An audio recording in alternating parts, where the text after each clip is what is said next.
औज़ुबिल्लाहिमिनश्शैतानिर्रजीम बिस्मिल्लाहिर्रहमानिर्रहीम।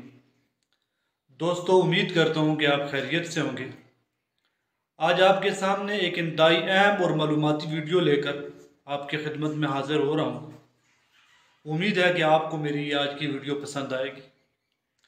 वीडियो शुरू करने से पहले आपसे गुजारिश है कि आप मेरे इस चैनल को ज़रूर सब्सक्राइब करें। दोस्तों, आज की वीडियो शुरू करते हैं। आज की वीडियो बहुत ही मालूमाती वीडियो है।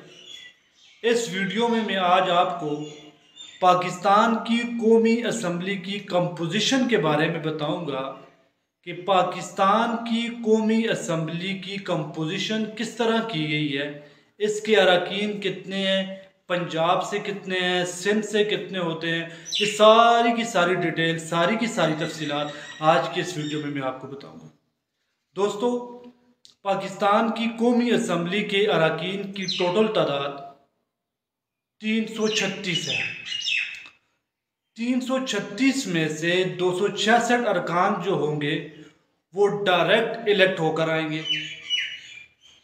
इनमें से 70 रिजर्व सीट्स हैं और इन 70 में से भी 60 जो सीट्स हैं वो वेमेंस के लिए और 10 सीट्स नॉन मुस्लिम के लिए। अब आपको इसकी फर्दर डिटेल बताता हूँ कि बलूचिस्तान में जो डायरेक्ट इलेक्ट होकर आएंगे जो मेंबरान, वो 16 होंगे और जो वहाँ पे वेमेंस की सीट्स है वो 4 होगी और बलूचिस्तान की टोटल सीट 20 हो जाएगी, 20 हो जाएंगी। KPK से डायरेक्ट जो इलेक्ट होकर आएंगे वो 45 हैं और KPK से जो रिजर्व सीट्स हैं वेमेंस की वो 10 होंगी और ये टोटल 55 हो जाएंगे। पंजाब से जो लोग डायरेक्ट इलेक्ट होकर आएंगे वो 141 है, यानी 141 मेंबरान पंजाब से डायरेक्ट इलेक्ट होकर आएंगे और 32 जो होंगे वो वेमेंस की सीट होंगी। तो टोटल ये लोग बन जाएंगे 173, यानी 173। सिंध से 61 लोग डायरेक्ट इलेक्ट होकर आएंगे और वेमेंस की जो सीट्स होंगी वो 14 होंगी और अब 61 और 14 को आपस में मिलाएंगे तो ये फिगर 75 बन जाती है। फेडरल कैपिटल जो इस्लामाबाद का एरिया है वहाँ से 3 सीट्स होंगी और जो नॉन मुस्लिम्स हैं पूरे पाकिस्तान से वो 10 लोग होंगे।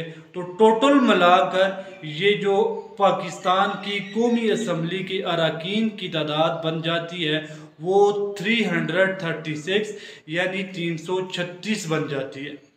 दोस्तों, ये आज आपके सामने कौमी असम्बली की कंपोजिशन के बारे में एक वीडियो शेयर की गई है। उम्मीद है कि आपको ये हमारी मालूमाती वीडियो ज़रूर पसंद आएगी। आपसे उम्मीद करता हूँ कि आप मेरी इस वीडियो को देखेंगे और हमारे चैनल को ज़रूर सब्सक्राइब